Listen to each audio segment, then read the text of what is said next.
Hello everybody, what's up, what's going on, and welcome to the 29th episode of Raptors in 1. So guys, today we're going to be covering the last game that the Raptors played against the Milwaukee Bucks, which happened to be a back-to-back on a losing effort against the Detroit Pistons. So, without any further ado, let's get it. We needed this win. Oh yeah, we definitely needed this win, and this was an amazing way to respond against a loss with the Detroit Pistons. We beat the Milwaukee Bucks. Of course, the game did not start that way, and I'm not going to lie, with the return of Giannis in the lineup, I figured this is going to be an L. Oh, man. And this is the stark contrast that I was talking about in my last video. You know, I had hinted at it. Of course, we lose against a team like Detroit Pistons that have the worst record in the NBA right now. Okay? And then we beat one of the elite teams in the Eastern Conference like it was a playoff game. This is what I'm talking about. On the one hand, Dwayne Casey beating the Raptors thinks he's won the championship. On the other hand, you know, us beating the Milwaukee Bucks is like us moving on to the next round in a playoff series. It was like a playoff game. Playoff style offense, playoff style calls, playoff style defense, and playoff style rotation. Like this was an amazing game and an amazing reply to a loss to a bottom feeder team in the league. Of course, by beating an elite team like Milwaukee, we're sending a message out to the rest of the league. But this is the interesting part. And this is me going back to my previous point that I made in my previous video, which was about the matchups-driven league. This is a matchup-driven league. Think about it. Milwaukee, even though they do match up decently against us, we actually do have a little bit of an edge. And mostly in the defense. We know how to defend Giannis. It's pretty much, you stop Giannis, you have a very good chance to win the game. And Nick Nurse knows how to stop Giannis. Giannis can take any strides he wants. But Nick Nurse knows how to stop Giannis. Just like how Dwayne Casey knows how to beat the Raptors. Regardless of what happens, as long as the Raptors use the playbook that he helped create, his squad is going to be able to beat us no matter what. Whether it's Detroit Pistons or any other squad. I feel like we have gotten into the heads of Milwaukee Bucks. I really do. And with the win against Milwaukee, I could tell that we definitely have.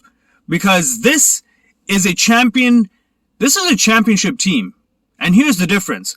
Dwayne Casey thinks he's won the championship by beating us. But we beat the championship team. And that's the difference. So it doesn't matter how many times Detroit beats us. We just beat the champions. And I believe we're 3-0 against the Milwaukee Bucks this season. And they even have Giannis. They even have Giannis back. It doesn't matter. You know what? If I had my choice, which team to match up against in the playoffs, I'm picking the Milwaukee over Detroit 9 out of 10 times. That's right. 9 out of 10 times, I'm picking Milwaukee against Detroit Pistons. One thing I've been noticing about the Raptors lately, and that was on full display in this game, they've been crashing the offensive boards. They have made it one of the points of emphasis to crash the offensive boards. Now, of course, even their defense has been great. I would say more so when they find themselves in trouble, then they start to kick up their defense. And you can tell, it's almost like playoff style defense. Gotta get my double-double. It is cold outside and it's keeping me warm. Tim Hortons, baby. And no, I'm not being endorsed by Tim Hortons. It's just, yeah. Now, of course, for the game, some of the players that were missing, for our squad, we didn't have Gary Trent Jr. again. I think there was some issues with his ankle or something like that, or COVID protocols. I don't know what the reason was, but we didn't have Gary Trent Jr., and we also didn't have Kem Birch again. And, of course, we didn't have Scotty Barnes on a back-to-back night. Milwaukee Bucks, they didn't have Drew Holiday. Which is probably why Freddie had a very good game. And that's because, again, Drew Holiday matches up well against Freddie. Like, Freddie historically has struggled against Drew Holiday. So let's quickly get into the stats here, right? When you look at the field goal percentage, again, look at the stark difference between the last night against Detroit Pistons versus this night against Milwaukee Bucks, the champions. Last night, our field goal percentage was 32.2%. And tonight, we're at 44%. Stark difference. All one night, 24 hours. Milwaukee Bucks, we held them to 33.8%. That's playoff style defense, baby. We also out-rebounded Milwaukee. You know, we had 51 rebounds and they had 41. And here comes the difference in the offensive rebounds, like I had mentioned earlier. Raptors had 16 offensive rebounds. They only had 9. You can tell there's a concerted effort to hit the offensive boards. We also moved the ball better than Milwaukee had, and you could tell they could have had way more than 25 assists in this game. But of course, you know, just because you're moving the ball well doesn't mean you're always going to hit that shot, right? But having said that, they had 25 assists. The Raptors had 25. Milwaukee had 19.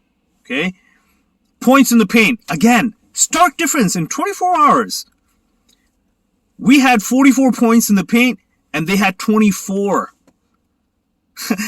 It's like, is this the same Raptors team that played against a bottom feeder team like Detroit Pistons the night before? It's almost like the stats had been reversed from the last night. So here are some of the players that I thought played extremely well against the Milwaukee Bucks. Let's start off with Precious Achiuwa. Man, he finally showed up. And you know what? Lately, I can tell he's also hungry. He's starting to play his butt off. Even if he can't produce points, he's impacting the game in other areas. He's accepted his role. He knows that he's not one of the three-headed Hydra. He's not one of them. He's a support player, and that's what he's going to be. We will still continue to develop Precious, and he's still going to continue to put in the work. But until then, his role is different. So he had a double-double. He had 14 points, 10 boards, and again, the defensive end was where he impacted the most. He had some nasty blocks this game. He had 3 blocks and 1 steal. Now, Precious also logged in 39 minutes, and these were key 39 minutes because that pretty much helps us take some of the minutes away from some other players like OG.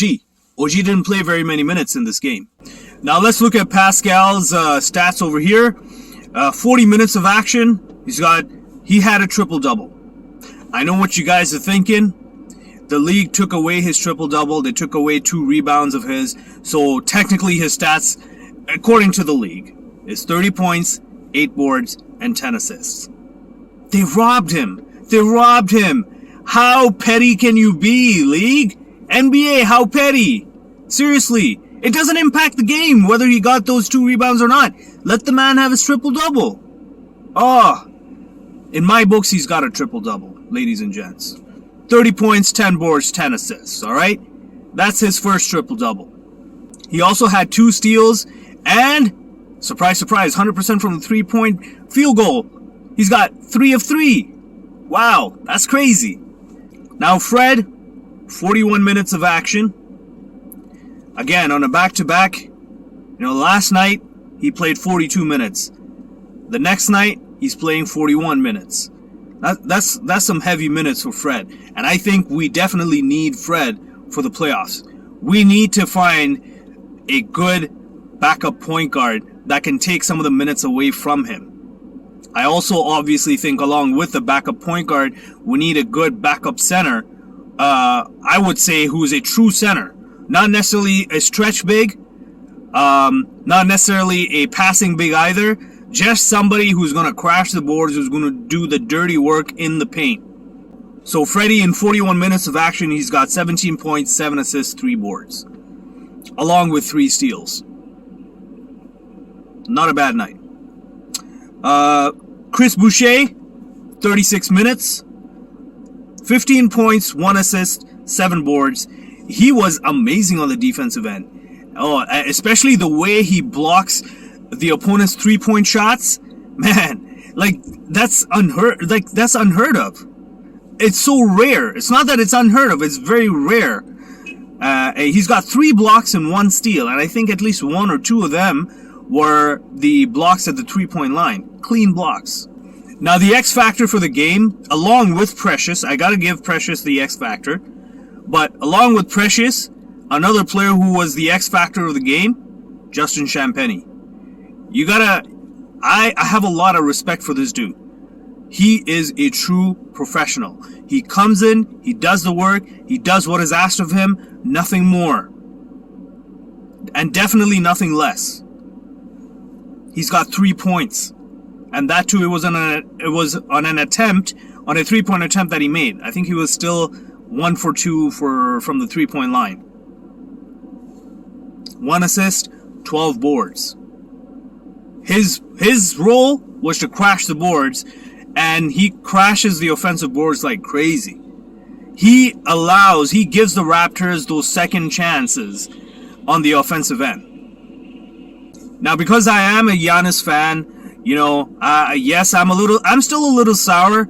I thought that, we probably could have acquired Giannis, especially with the whole Nigerian connection and all that with Masai, but hey, man, I still respect him for staying with Milwaukee, the squad that drafted him and developed him. That's loyalty. That's very rare these days. So I respect him big time for that, and he earned that championship. It wasn't like he had so many elite talents. He was surrounded by elite talents like certain people, like Steph, LeBron, But anyway, we're gonna look at Giannis' stats for the game. So for the game, Giannis has got 30 points, 4 assists, 6 boards, 6 for 17 field goal percentage. Like I said, Nick Nurse knows how to stop Giannis. Giannis can improve his fadeaway. Giannis can improve his 3-point shot. Giannis can even improve his free throw percentage, which he was very good at the free throw percentage this game. He lived at the free throw line. But Nick Nurse will still know how to stop Giannis. And of course, even the players know how to stop Giannis. You stop Giannis, you've already won a little more than half the game against the Bucks. All you got to do is then just stop the rest of the players. Just play regular defense. Final thoughts on the game? Impressive. Much needed win, and the best way to respond to a loss against a bottom feeder team like the Detroit Pistons. Having said that, I have a lot of respect for Dwayne Casey, and I'm not going to lie, when Dwayne Casey was fired, I was a little disappointed. But it worked out at the end, and we won the championship, so I guess Masai knew what he was doing. So that's all for me, guys. Hit the comment section. Again, let me know what you guys think of the game, of the back-to-back, and of course, of robbing Pascal of his first triple-double. Come on. Of course, if you like this content, hit the thumbs up button, and don't forget to subscribe. There's more videos that you guys can check out. So until next time, I'm out. Oh, and P.S., before I forget, another reason why the Raptors beat the Milwaukee Bucks was because they finally poked the sleeping bear in Pascal. Oh yes. Up until Bobby Portis specifically started getting into Pascal's grill, Pascal was not having a good game. As soon as he started challenging Pascal, as soon as he started getting into his face, into his grill, jawing at him, that's when Pascal, it all started when he responded with an and one against Bobby Portis, and he goes up to Bobby, he's like, and one, what are you going to say, and one?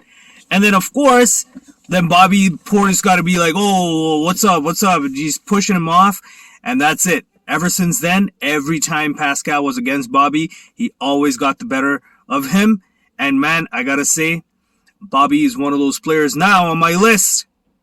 If I were to ever see this guy on the streets, oh, the things I would do to him.